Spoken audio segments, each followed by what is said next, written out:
So I want you to imagine being a 17-year-old kid. You're just sitting in your bedroom in Israel, posting on the messaging app, Telegram. Right. Just a normal teenager stuff. Exactly, just normal stuff. And suddenly, your own country's secret police literally kick down your door. Oh. Yeah, they arrest you, they drag you into an interrogation room, and they throw you into solitary confinement for months. It's terrifying. And your crime. Like, the reason they did this, you were secretly recruited by a rogue Israeli tank commander to wage a psychological war against Iran. Which is just wild to even say out loud. Right. It sounds like a movie. Yeah. But today, that same tank commander isn't sitting in a jail cell for doing this. He was actually just promoted to run one of those elite intelligence agencies on Earth. Yeah, I mean, it sounds completely fictional, but it is entirely real. And it's really just one small piece of this massive structural earthquake that's happening right now in global intelligence. Welcome to today's Deep Dive. Today is Sunday, July 5, 2026. And, our mission today is to cut through all the immense information overload and really unpack the tectonic shifts that have just burst into public view during this ongoing 2026 Iran war. Right, which is officially known as Operation Roaring Lion. Exactly. And we are pulling from a massive stack of sources today to do this. We've got fresh on-the-ground reporting from CNN, the Kyiv Post, Israel Hayom, the Jerusalem Post, the Times of Israel. It's a lot of material. It's a ton. Plus, a joint Israeli government announcement and some really good historical context from the Jewish Virtual Library. Yeah. And before we go any further, it's really important to remember that the military actions we are looking at today are, they're highly sensitive. They are politically charged. Extremely. So we are going to impartially report on the factual content provided in these sources. Like, we are not taking sides here. No, not at all. And we are not endorsing the viewpoints or the kinetic actions of any government, military, or individual mentioned. Our goal is strictly just to help you, the listener, understand the facts and the mechanics of what just happened. Okay, let's unpack this. Because if the man who secretly recruited a teenager on Telegram is now running the entire Mossad during this massive war, what does his actual battlefield look like? Right. Because the sources show Israel essentially setting up forward operating bases deep in their adversary's backyard, all while that adversary was distracted. Yeah, we are talking about a geographical footprint that completely, it just rewrites the strategic map of the Middle East. It really does. During this recent war, Israel secretly deployed elite forces across the region, and they expanded their operational reach by, hundreds of miles. So let's look at the sheer logistics of this, because the reports detail these covert sites in Iraq, right, which are used for logistical support and search and rescue. Yeah. Then you've got this deployment in the United Arab Emirates. And this wasn't just, a couple of spies sitting in a hotel room. No, definitely not. The UAE actually hosted an Israeli Iron Dome anti-missile battery and an active air defense crew. Which is staggering. When you consider the mechanics of that, you do not just sneak a massive multi-ton air defense system into a Gulf state in a suitcase. Right. You can't hide that. You can't. It requires heavy transport aircraft. It requires complex radar integration and, Israeli military personnel operating openly on UAE soil to protect against incoming threats. And then on top of that, you have Somaliland in the Horn of Africa. Right. Which was serving as a logistical stopover for long-range Israeli aircraft. And this comes just months after Israel formally recognized Somaliland as a state in December 2025. Yeah, the timing is... It feels like Israel was quietly laying down the train tracks for this war well in advance. They absolutely were. But, those locations are vital logistical nodes, sure, but they are ultimately just the supporting cast for the main island. Right. Because the crown jewel of this covert network is Azerbaijan. Yes.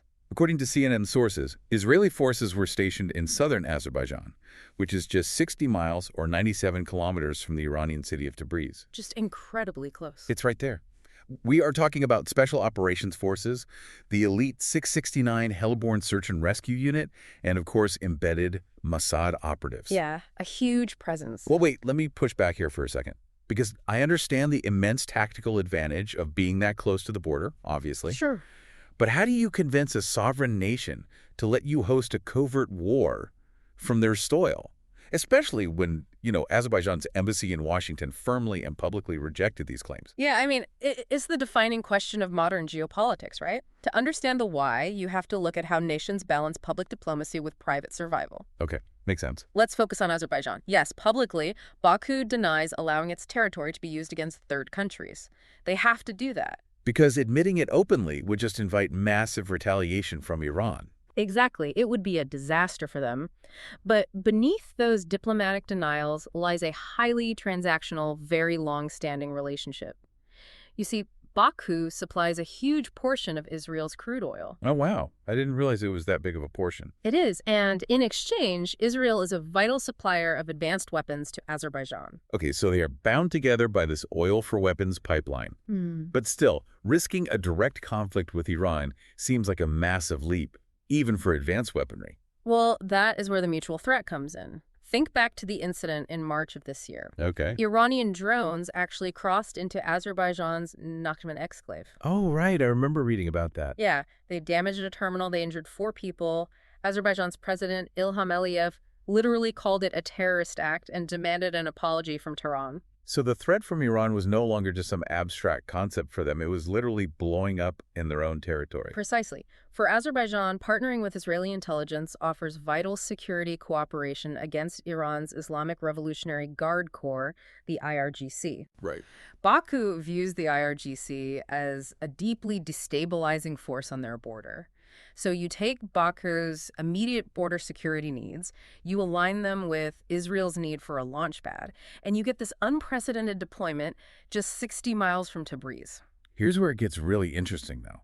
Because they didn't just build these bases to, like, sit around and listen to radio chatter and monitor borders, did they? No, not at all. What actually happened at that Azerbaijan base? Well, the joint statement that was released by the Mossad, the IDF, and the Shin Bet reveals that Iran's IRGC Unit 4000, which is led by a commander named Roman Gofman, Okay. along with the IRGC intelligence head, Majid Kademi, they were attempting to orchestrate a massive synchronized terror campaign right there in Azerbaijan. And the targets were massive, too. They smuggled explosive drones and fragmentation charges into the country with the goal of hitting the Baku-Tbilisi-Ceyhan oil pipeline. Yeah, the BTC pipeline. Which is one of the most critical energy arteries in the entire region. Blowing that up wouldn't just be a local tragedy. It would send shockwaves through global energy markets. Absolutely. And they were also targeting the Israeli embassy, a local synagogue, and Jewish community leaders. What's fascinating here is the paradigm shift in the response. I mean, historically, a plot like this operates on plausible deniability. Right, like Iran uses a proxy force to smuggle the weapons. Exactly, hoping that if they are caught, the trail doesn't lead directly back to Tehran. And historically, Israel might respond with, a subtle cyber attack or maybe a quiet, unexplained accident at some Iranian facility. Mysterious fire or something. Yeah, exactly. But that is not what happened here. Israel essentially kicked the door down. Iran is trying to use proxy terrorism to maintain this illusion of deniability, but Israel just kicks the door down and eliminates the commanders directly. Yes, they did. It's like a deadly game of whack-a-mole, except the moles are armed with explosive drones. Yeah. Using the intelligence gathered from that forward base in Azerbaijan, the Israeli Air Force launched direct airstrikes. Right. They assassinated the unit commander, Roman Gofman, and his key operative, Mohsen Suri. And they also eliminated the head of IRGC Intel, Majid Kademi. The term the military uses is kinetic action, meaning they moved away from cyber warfare and psychological operations and escalated directly to lethal force. Bombs and missiles. Right, bombs and missiles. They also exposed a wider network. Another operative known as the Doctor, Mehdi Yekadekwan, was unmasked, operating out of Turkey and Cyprus. And what was he doing? He was gathering intelligence to target U.S. and Israeli bases, including the massive Incirlik air base in Turkey. Wow. So they stripped away the plausible deniability completely. By releasing a joint public statement detailing exactly who they killed and how they did it, they are broadcasting that the old rules are just dead. Yeah, it signals the absolute collapse of the traditional shadow war. The message is that the era of isolated, deniable proxy terrorism, where Iran could just operate through cutouts without facing direct consequences to its own leadership. It's over. It is entirely over. Israel is now targeting the architects directly at the source. So if Israel is suddenly acting this brazenly in foreign countries, someone at the very top had to rewrite the playbook. Like, who authorized this massive shift from shadows to airstrikes? That brings us to David Barnea, who was the man who directed the Mossad from 2021 until June of 2026. Okay. He is essentially the architect of the modern Israeli intelligence apparatus. Under his synergy reform, Barnea integrated traditional, old-school human intelligence, actual spies on the ground. Right, the cloak and dagger stuff. Yeah, he integrated that with incredibly advanced AI and cyber tools. He oversaw the September 2024 exploding pagers operation and the assassination of Hezbollah leader Hassan Nasrallah. He sounds like a spy master straight out of a futuristic thriller. Yeah. But then, the 2026 war happens and things seem to unravel for him, so what went wrong? He simply promised too much. The sources detail a remarkably bold plan he pushed for the 2026 conflict, which actually involved weaponizing Kurdish forces. Wow, really? Yeah. The Mossad and the IDF were prepared to provide the Kurds with captured Hamas and Hezbollah weapons. Which is brilliant in a really dark way.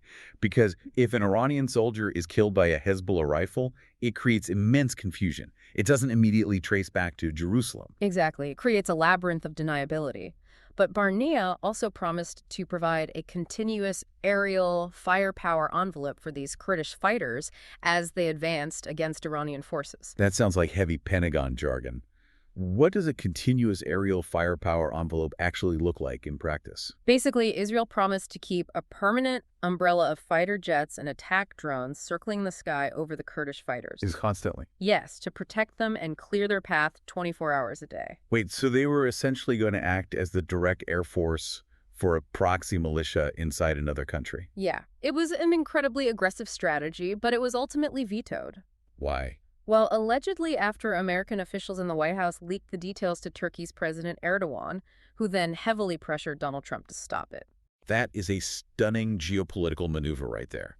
But the sources indicate that the Kurdish plan wasn't even Barnea's biggest fatal flaw, right? It isn't. His true miscalculation was a promise he made directly to Prime Minister Benjamin Netanyahu. Right.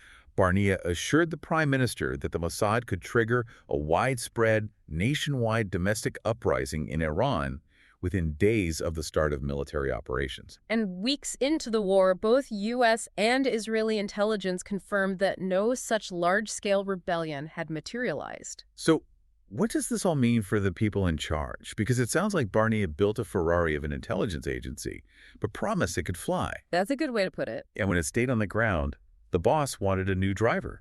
I mean, was it ever realistic to expect a covert agency to spark a nationwide revolution in just a few days? Yeah. You are talking about a heavily policed state. Yeah, it's incredibly difficult. You can hack a computer network on a tight schedule, but you can't guarantee millions of terrified citizens will suddenly just march into the streets. No, you can't. If we connect this to the bigger picture, it exposes the inherent limits of the intelligence profession. Right. You can supply weapons, you can run sophisticated social media influence campaigns, and you can even eliminate key leadership with airstrikes.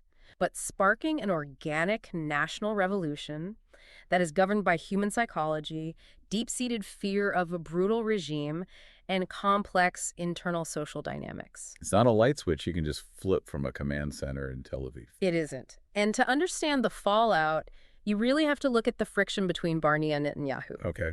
Barnea had a history of pushing for nuanced diplomatic efforts. For example, he was heavily involved in pushing for a Gaza hostage deal in 2023 and 2024, and he often clashed with Netanyahu's preference for purely military solutions. Because Barnea is a classic intelligence professional. He uses a scalpel. Exactly. But the brutal reality of the 2026 war and the total failure of that promised Iranian uprising, it set the stage for a major shift. Netanyahu didn't want a scalpel anymore. He wanted a hammer. Which brings us to the man taking over the Mossad, Roman Gofman. Yes. I was reading about his background, and it makes zero sense for a spy agency. It really doesn't. He was born in Belarus, immigrated to Israel, got into competitive boxing, and spent his career as an armored corps commander in the military. Right.